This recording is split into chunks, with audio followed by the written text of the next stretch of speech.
came from a banking family, and my dad and grandfather were both bankers, and actually my grandmother was a banker. She actually worked in the bank in the early days, supporting my grandfather. So it was really natural for me to really want that type of career.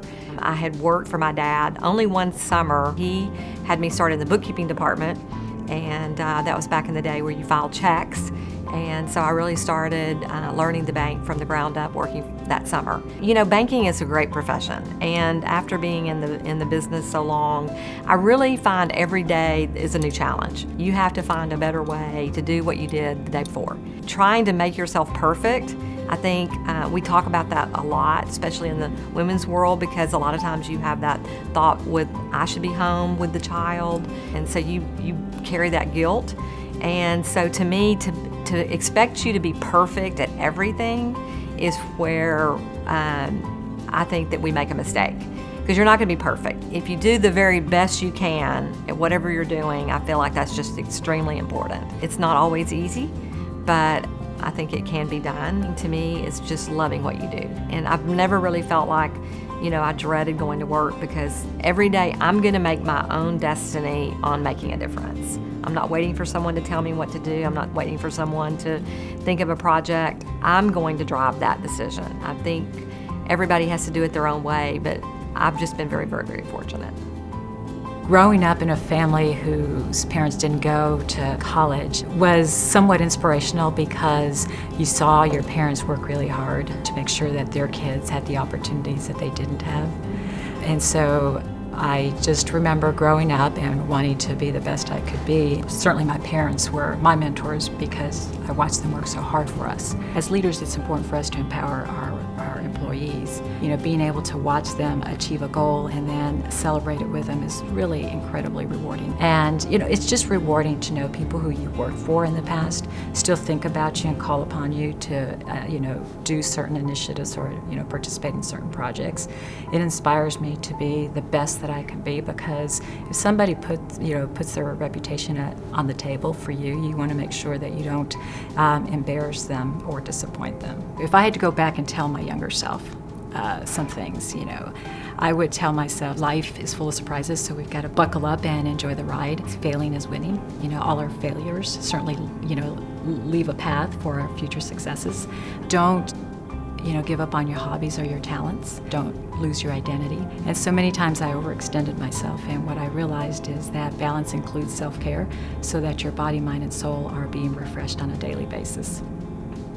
My experience on corporate boards includes both public and private. I've served on a couple of public company boards and probably a dozen private equity-backed company boards.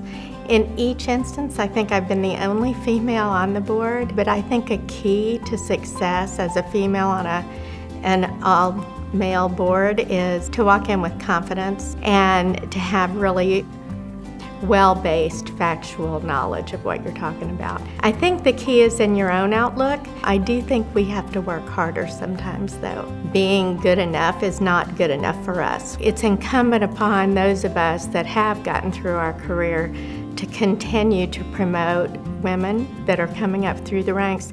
Finding mentors and people to promote you along the way is key.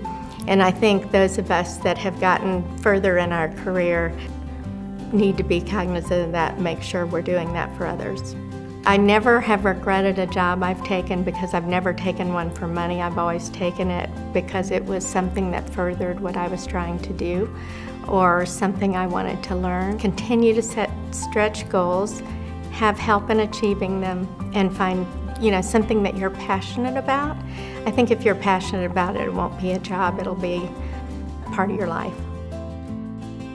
When I initially began the MBA program at LSU, it was to fulfill requirements to become a registered dietitian. But then once I started taking finance classes and became more knowledgeable about corporate banking, I decided that was the path I wanted to take. I felt there was a perfect blend of my intellectual capabilities as well as the social skills, and I have enjoyed it all the time.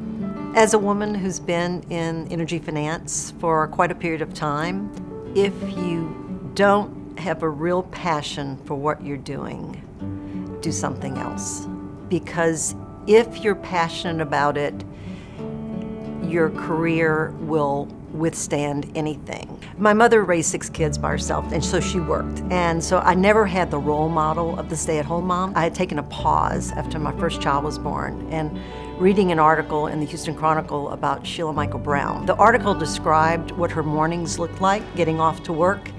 And after I went back to work, and when things got crazy, I just thought back to that article and laughed and just said, just get to work, you know, you can make this happen. We plan our lives and we hope that everything turns out exactly as we planned, but there are always bumps in the road, and women have to be prepared to financially support themselves. Regardless of how well situated you are in your life, maintain your financial independence. This past year, we decided to combine with a New York-based firm, or really New York and London-based firm, Perella Weinberg Partners. And through that transaction, I had the privilege of becoming the CFO of the combined company. So I now split my time between Houston and New York and get to work with over 600 employees throughout the globe. When I was at Brown, I studied economics, and at that point I did want to get and work in the financial services industry. So got to learn in early stage of my career the inner workings of an investment bank, as well as the importance of culture, and ultimately any investment bank's success is the caliber of its people, and I got to learn that early on. I think it's tremendously important to give back to the community. So about 12 or 13 years ago, when I was still at Gulf Publishing, we had the vision of creating the Women's Global Leadership Conference. I saw a void in the market, or the need for to create a venue or create an opportunity for women in the energy industry. And study after study shows that there is a tremendous value for bringing women together to create a support network, and that was the vision there. So I was thrilled and delighted the first year we had 200 people, and I'm even more thrilled to report that it's over 800 people attending, and they come from a whole diversity of backgrounds. So it really gives the younger professionals a sense of whom they can work with, and the sheer numbers of folks in the industry.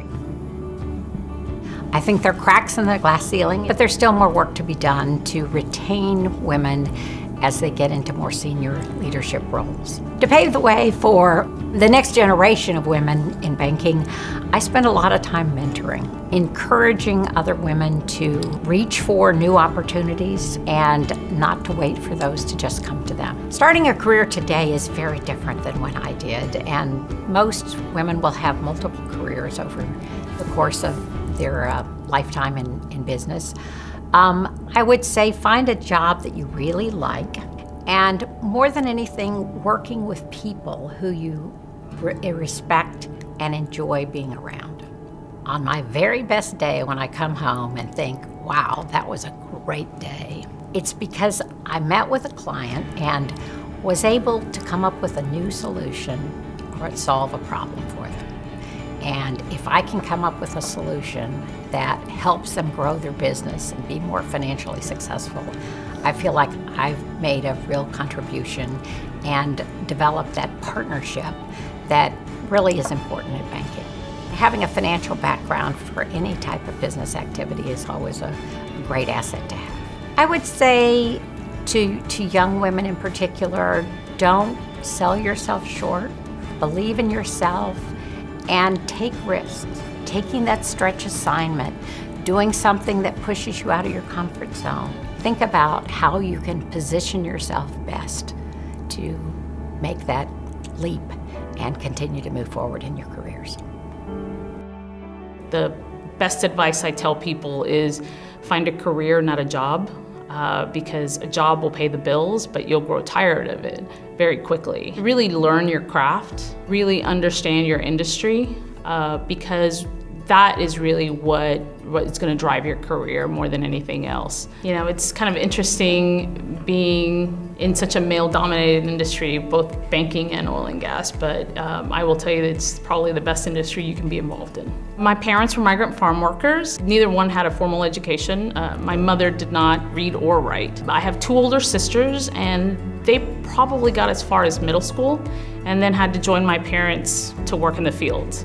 By the time I came around, I was sort of the surprise in the family. I think collectively they felt like I should have a better opportunity to go to school and maybe do something different. My father on the weekends would make sure that I would go out to the fields and I would pick alongside them, and he would tell me, you can earn your money one of two ways in this world, with your brain or your back. I ended up with 2 college degrees, so go figure. Definitely, education was a big focus for my family. And I think for them, that's how you truly break the cycle of poverty. You're given adversity, and you've got 2 choices in life. You can either break and say, this is it, this is all I got. Push past that adversity. Don't put limits on yourself. Be really good at what you do, and then go for it. And so that's the strength your background gives you, is that it's not a hindrance, it's a plus. I learned some pretty hard lessons kind of early on growing up. My father and sister passed away when I was 14 years old. I saw my mother struggle financially, trying to keep us in the life we were accustomed to and get me through college. And as I realized her struggles, I think it really had a profound impact on me. It made me, have a stronger work ethic. It made me want to be financially independent, which I think is one thing I really like about this organization and what it does for these young women to learn financial responsibility so early on. Frankly, I wish something like that was around when I was that age, because I think I could have benefited from it myself. What I think I'm doing now, at the point that I'm at in my career, I hope I'm playing a role model. I do think there are significant challenges for women to succeed into executive leadership positions. I think some of the challenges, women have to own themselves, being confident, advocating for themselves, get out, build relationships at all levels. That's really where you learn things, and you'll learn something from everyone. And that skill set, will take you far. What this organization is doing for these young ladies and teaching them financial responsibility is a great effort, and it's going to have great outcome and really change their lives.